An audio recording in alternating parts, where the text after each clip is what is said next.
안녕하세요. 김태원의 현명한 투자자 방송 시작하겠습니다. 오늘은 펄어비스에 대해서 좀 말씀을 드리겠는데요. N소프트와 함께 이 펄어비스는 제2의 N소프트라는 말을 듣던 회사입니다. 근데 이 회사도 이 주력 게임인 그 검은 사막이라는 게임에 매출액이 너무 이제 집중돼 있죠.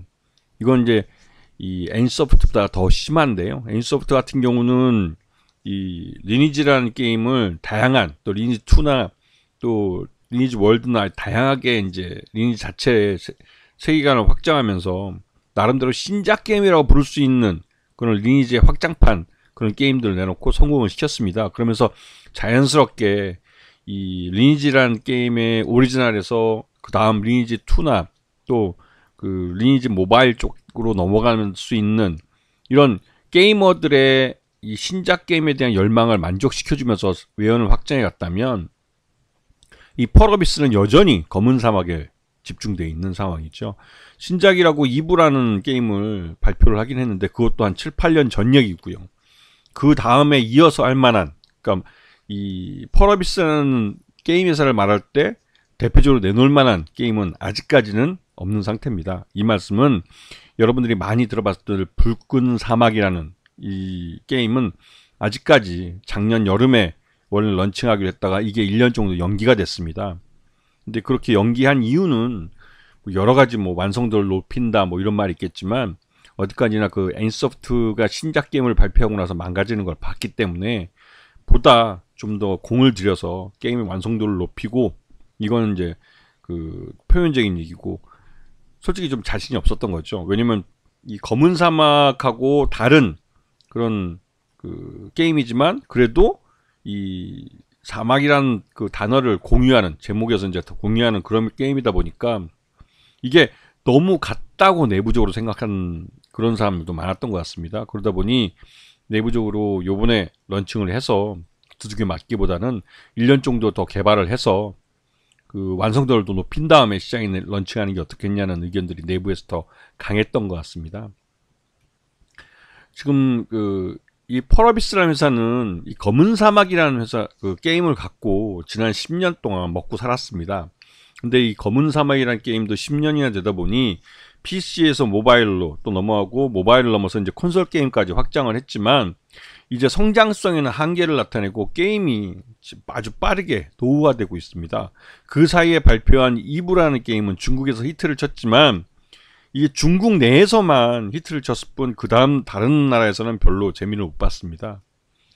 자, 그래서 지금 현재 이 펄어비스가 주력으로 삼고 있는 검은 사막은 N소프트의 리니지와 같이 노후화가 진행되고 있는 상황입니다. 그래서 후속 게임으로 내놓는 그 이브라는 게임도 이미 2003년도에 처음으로 이 게임을 내놓은 그 상태이기 때문에 이미 상당한 이 게임 노후화가 진행된 상태죠. 그래서 올해 2024년에 이 그 펄어비스는 그동안 그 계속 홍보를 해오고 시장에 알려왔던 이 그 붉은 사막이라는 신작 게임을 드디어 여름에 유저 시연을 하겠다고 이제 런칭을 시작하는 겁니다. 유저 시연을 하겠다고 말을 해놨기 때문에 올 여름에 붉은 사막의 이 시장 런칭에 대해서 투자할 뿐만 아니라 게이머들도 관심이 많은 상태입니다. 그래서 지금 작년 실적을 놓고 보면 검은 사막 IP에 대한 의존도가 거의 70%가 넘고 있는 상황이고, 이러한 상황이 계속 되다 보니 이 검은 사막이라는 게임이 노후화되면 될수록 즉 신규 게이머들이 점점 줄어들면서 기존 게이머들의 이탈이 심화되고 있는 것이죠. 그래서 지금 1분기 실적, 잠정 실적을 발표했는데 이게 나름대로 선방을 했습니다. 하지만 영업이익은 5억 8,800만 원으로 확 줄어들었는데요. 이게 이제 붉은 사막에 대한 투자비가 과도하게 이제 개발비가 들어가다 보니 영업이익이 확 쪼그라든 그런 모습입니다. 그래도 어찌어찌 했던 당기순이익은 128억을 만들어내서 이게 전분기, 지난 4분기보다는 흑자 전환한 모습을 보이고 있고, 그리고 전년도 비해서도 1분기 당기순이익은 늘어난 모습을 보이고 있습니다. 자, 이 펄어비스의 최대주주는 44.25%의 지분을 갖고 있어서 안정적인 모습을 보이고 있는데요.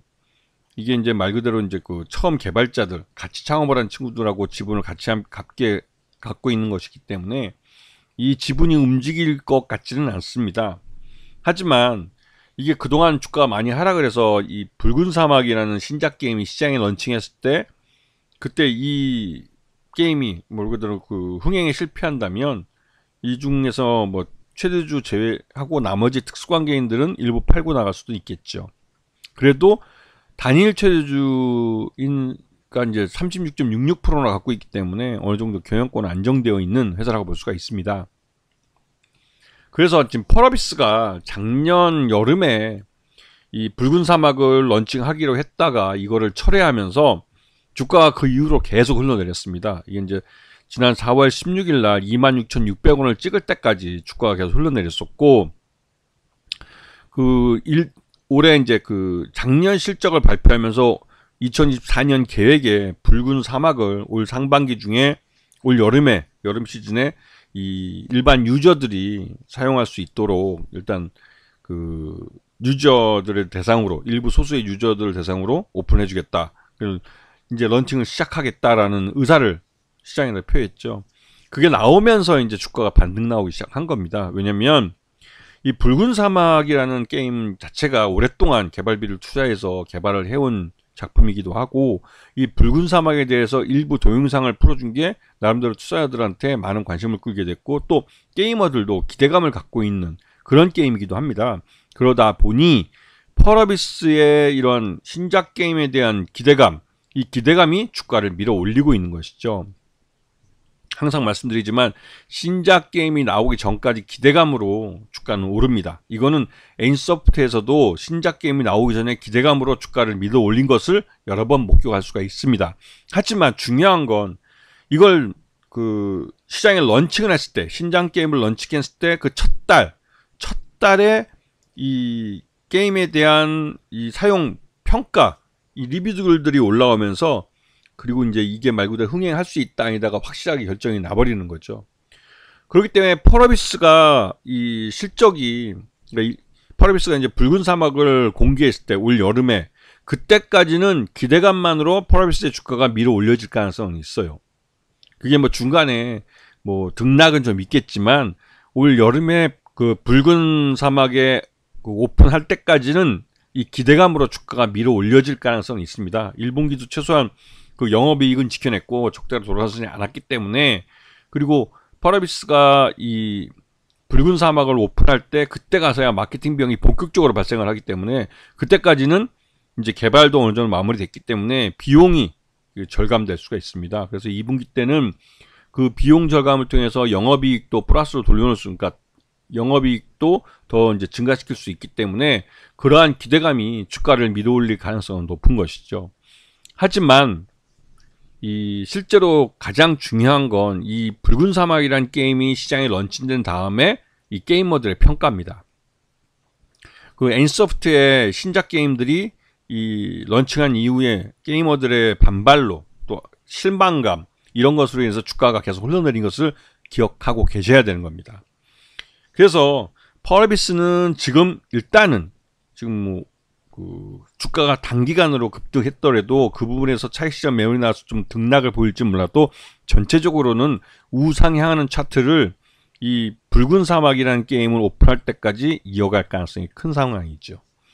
그 실질적으로 1분기 실적만 놓고 봤을 때 이 회사의 적정주가는 48,000원 정도로 평가가 되고 있기 때문에 작년에 붉은 사막을 발표하기로 했다가 처리한 것이 실망감을 주고 그에 따라서 주가가 기업 가치를 반영하기보다는 이 투자자들의 실망감 또 이런 불신 이런 것 때문에도 오히려 주가가 더 적정 주가보다 밑으로 흘러내린 의미가 있습니다. 그런 뜻이기 때문에 그 그러니까 올해 8월이나 9월쯤에 있을 8월 전에는 있겠죠. 여름에 이제 오픈하기로 했으니까 붉은 사막의 이 런칭 전까지는 기대감에 의해서 주가가 밀어 올려질 가능성이 큽니다.